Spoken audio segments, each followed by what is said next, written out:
I was all ready to enjoy my birthday with my boyfriend, but instead, he and our friends thought it would be hilarious to stage a fake cheating prank to kick off the day. I, 27 male, met my, probably soon to be boyfriend Alex, 29 male, 2 years ago through a mutual friend of ours. I never expected he'd be interested in me because, when I first met him, he had only ever been with women. He came out as bisexual to me and our friends not too long after that, and that same night, he hinted that he was into me. We got to know each other more and it eventually turned into the two of us dating. He's genuinely a sweet and awesome guy, quite introverted but has a big heart and a real geek about the things he likes. I thought he'd be the one I would be marrying and all that, but I'm thinking that's not going to happen anymore. Last Monday was my birthday, and I went home early from work so that Alex and I can go out and enjoy ourselves. I told him earlier that day that I would go home early. When I opened the door, I was greeted by him laying on our couch, while a woman I didn't know was on top of him. They were fully clothed by the way. I was basically paralyzed and couldn't react at all. He eventually saw me and had a surprised look on his face, but he also looked like he was trying to hold his laugh in. The woman also looked like she was about to laugh as well. I also started to hear chatter from the kitchen and in our bedroom. Alex then shouted, "You guys can come out." And so our friends came out of our bedroom and kitchen, holding gifts, party poppers, and a cake. I guess them shouting it's a prank. Happy birthday. While turning the party poppers on snapped me back to reality because after they said that, I just quietly turned around and left. I didn't see their reactions when I did that, but I could hear them saying "oh crap" and "wait." And some other things I can't remember. When I heard them try to follow me, I walked even quicker until I reached my car and drove away. While driving, my phone started to get bombarded by texts, calls, and messages from my boyfriend and our friends. When it got too distracting, I just turned off my phone and went to a hotel that's far enough from my place. By the time I got to my hotel room, I just started sobbing on the floor. I think I blacked out from crying because when I woke up, it was already sunny outside. I made sure to tell my team leader first that I would be absent for a few days due to an emergency, and she was kind enough to accept my request. She probably noticed something was off with me because I was sniffling and my voice sounded weak. Right now, I plan on telling my aunt who lives near my area about what happened and asking if I could live with her for a couple of days until I sort out my mind and know what I have to do next. I'm deeply heartbroken because I've told my boyfriend and my friends before how I felt about cheating and how it essentially ruined my family growing up in my young mind back then. My mom cheated on my dad and it broke our family apart, and I got cheated on by my first boyfriend, but at the same time, I can't help but feel like I overreacted and that I should have just went with it all. I still don't plan on opening my phone, so I'm using my laptop right now to type this. I don't know how to face and respond to them all after all that has happened. Maybe some time away from them will help, I hope. Update 5 days later. Hi there. I'm sorry it took me a while to post an update. I've been busy and I also got back to working 2 days ago, so I don't really have that much free time on me anymore.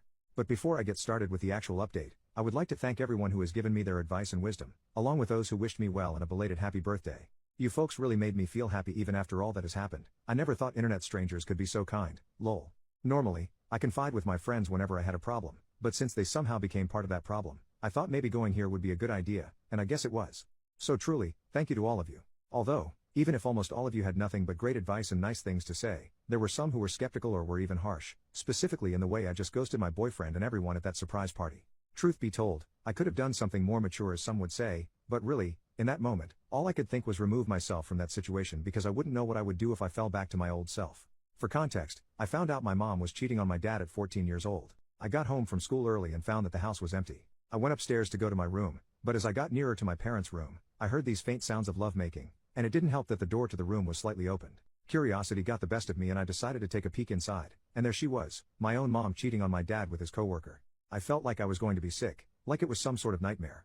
I froze there for a few seconds before my dad's coworker noticed me and immediately alerted my mom that I was watching them. When my mom finally realized what happened, she started calling me out and tried to follow me, but I got to run to my room and locked it before she could catch me. My mom was frantically calling out my name and knocking hard on the door, but all I could do was cry.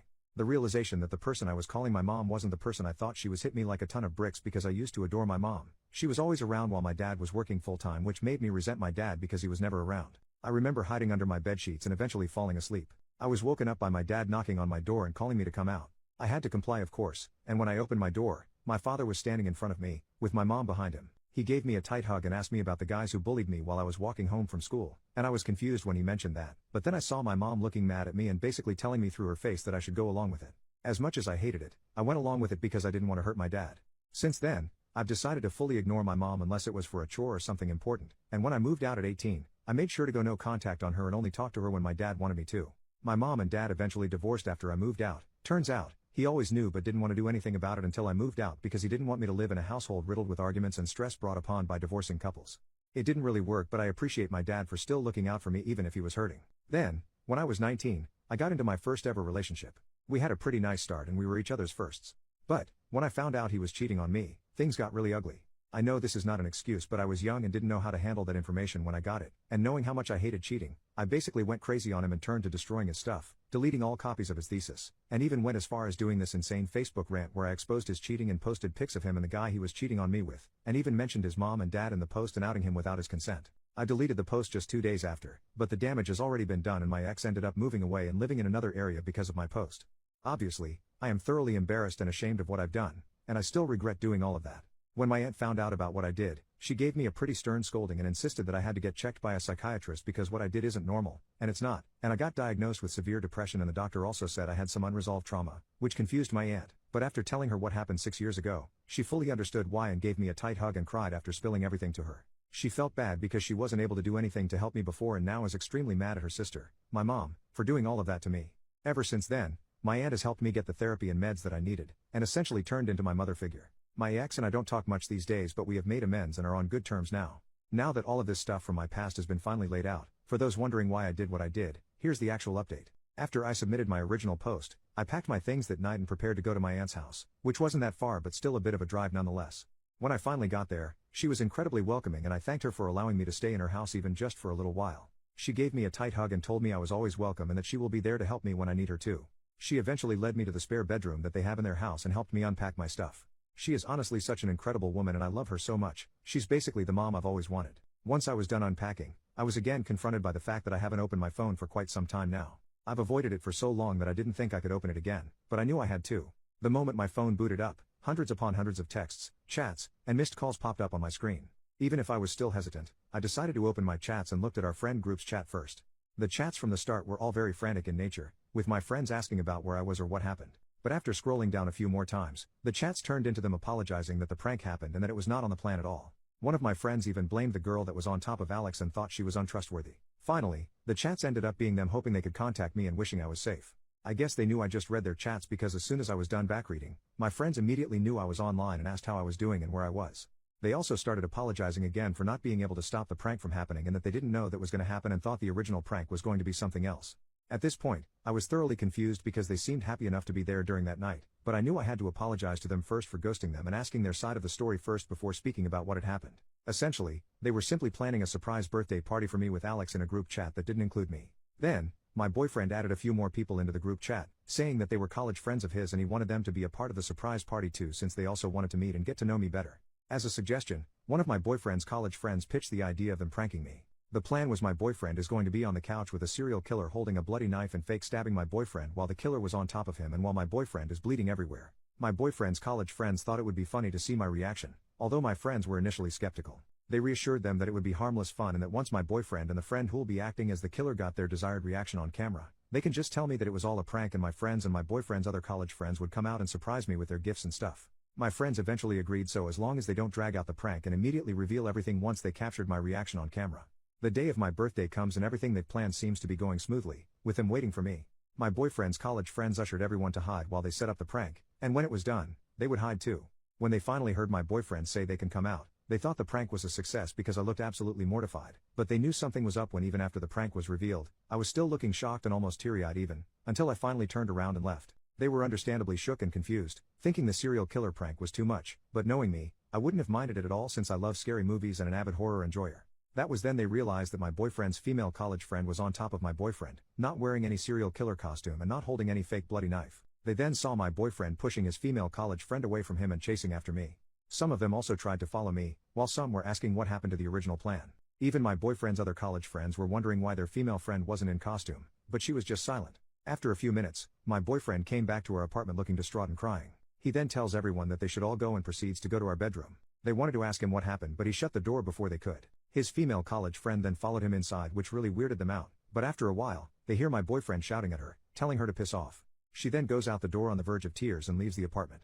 They said everything happened so fast that they didn't know how to process all that has happened. Not too long after that though, they realized that I was missing and started calling and texting me, but I didn't respond to any of them. Eventually, I was unreachable, I turned off my phone, and decided they should just go home and wait for me to respond. My boyfriend's college friends apologized profusely to what has happened and didn't mean for any of this to happen, but they basically just ignored them. They then followed their retelling of their side with videos that they've recoded that prove their accounts, along with an apology and wishing that I was doing well. After my friends told me what happened on their point of view, I felt really terrible and apologized again for ghosting them and telling them that everything that happened was none of their fault. I told them that I would make it up to them soon, but they reassured me that they accept my apology and are just happy that I'm alive and well. They also pitched to have a late birthday celebration with me this weekend, and my boyfriend and his friends aren't included this time.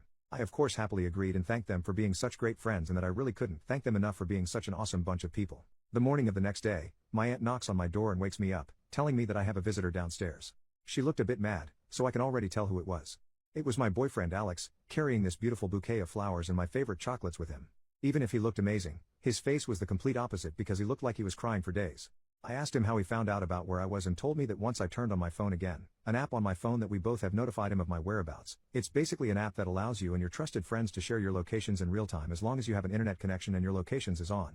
I was a bit frustrated that he actually came here to my aunt's house, but nevertheless, he was already there, so might as well just hear him out on what he had to say. He basically reiterated what my friends told me, but he added in some more details that my friends didn't know about. Apparently, his old college friends reconnected with him after he lost touch with them after they graduated. They found his Facebook account through some searching and wanted to ask him about his life after all these years. They were especially happy when he told them that he currently has a boyfriend because they secretly knew he was bisexual but didn't want to make assumptions or make him feel weird about it.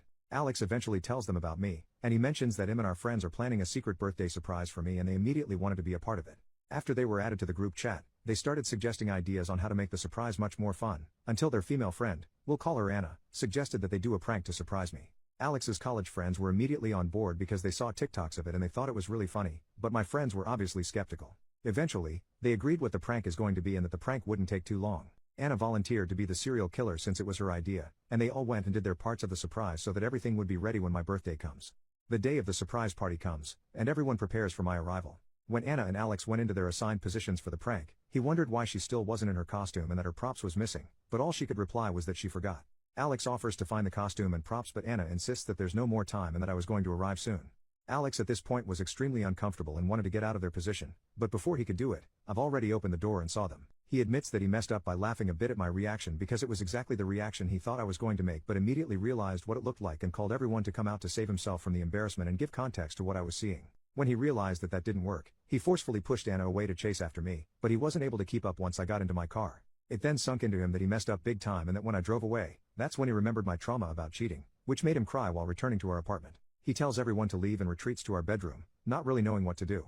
To his shock, Anna comes inside our room unannounced and starts comforting Alex. He repeatedly tells her to leave and that he'll be fine, but what really set him off was Anna asking him, "So, does that mean you're single now?" That's when he realized she did it on purpose. Alex then shouts at her and angrily asks her to leave, which she then complies to after looking like she just embarrassed herself. Alex is in tears at this point, and he tells me that he wishes he just didn't agree with the prank. He's cut off contact with his college friends for now, and is incredibly sorry about what happened. He then starts hugging me really tightly and says that he loves me so much and that he's scared of losing me. His words alone also made me cry because even after everything, I still love him deeply and I do believe everything he said. After a minute or two of us hugging and crying, he lets go of me and tells me that we should get back together to our apartment, but that if I still need time and space, he'll gladly give it to me. I gave him a kiss and then respond to him with me asking him to help me pack my stuff. Of course, I gave my aunt the warmest of hugs and told her how much I appreciated her for helping me. She was happy things got resolved, but also jokingly threatened my boyfriend that if he did something stupid or hurtful to me again, she'll personally whisk me away to safety and away from him. My boyfriend laughed, but I think he was just hiding his nervousness. Now, I'm back in our apartment, and Alex even offered to throw away the couch that was used for the prank, but I declined since it's a pretty nice couch and everything that has happened was something no one wanted, aside from Anna probably. I've already made amends with my boyfriend and we've both forgiven each other, and my friends are happy that things worked out in the end. Alex is probably now invited to the weekend party but I've yet to ask them. Haha. Don't worry, I'm also going to get in touch with my therapist soon and book new appointments with her per the suggestion of my aunt. This has all taken a toll on me but I'm glad to have the support of my BF, my friends, and everyone who has read my post and shared their support to me. Also, I realize that this update is probably not what most of you wanted to happen, and as much as I was close to just giving it all up, I never had a reason to in the end and I'm glad I got to hear their sides out before making any huge decisions that I might end up regret later, and I do trust my BF and my friends since they all sounded sincere and they did have proofs to back them up. I think this is going to be my last update since everything seems to have been resolved at this point, but I'll try to make an update if ever something happens, but I hope that's not going to be the case. Once again, thank you everyone. Final update 1 week later. Hello. This is definitely my last update about this mess because quite frankly I'm tired of all of this. But before I start this update, I would like to say sorry to everyone who thought my previous update was too long. I guess I was just overcome with joy. I feel stupid about it now, talking about what happened that I didn't get to edit it much, but don't worry, this update won't be as long. And thank you to everyone who had nothing but kind words, I really appreciate you all. So, a few days after my previous update, Alex, my now ex-boyfriend, came up to me while sobbing and confessed that he hasn't told me the complete truth about Anna. Apparently, him and Anna were a couple back then, She was his first girlfriend and he did a lot of his firsts with her, first kiss, first date, first going all the way, etc. Once they graduated, Anna broke things off with him because she can't handle long-distance relationships and didn't want to be tied down yet. Anna breaking up with him caused him to go into a spiral and develop severe depression, along with self-harming tendencies, something he still goes to therapy for. It took a lot of work for him to get out of that hole and be a functioning human adult again, but things apparently didn't completely change for the better for him until he met me. As I quote, "I was the light at the end of the tunnel that he desperately wanted to get out of." But, I guess ghosts from the past have their way of coming back to haunt you. A few weeks before my birthday, Alex's college friends found his Facebook and contacted him to reconnect. Things went well for them until he was added into their group chat that had Anna in it as well. As what he said, it definitely reignited some old feelings that he had, and it also didn't help that Anna was acting like nothing bad happened between the two of them. They agreed to meet to catch up, one thing led to another, until that one thing ended up being them making love every single day up until the birthday surprise lol. It only really hit him how much he messed up and realized that he was doing something incredibly shitty when he saw my devastated face after seeing Anna on top of him for the prank that they supposedly planned for me. According to him, he was trying to bring back those strong feelings and emotions that he once felt back when he was with Anna, but seeing me look ruined and distraught made him realize that what he had with me was incomparable to what him and Anna had, so I guess that's what led him to confess and be all remorseful.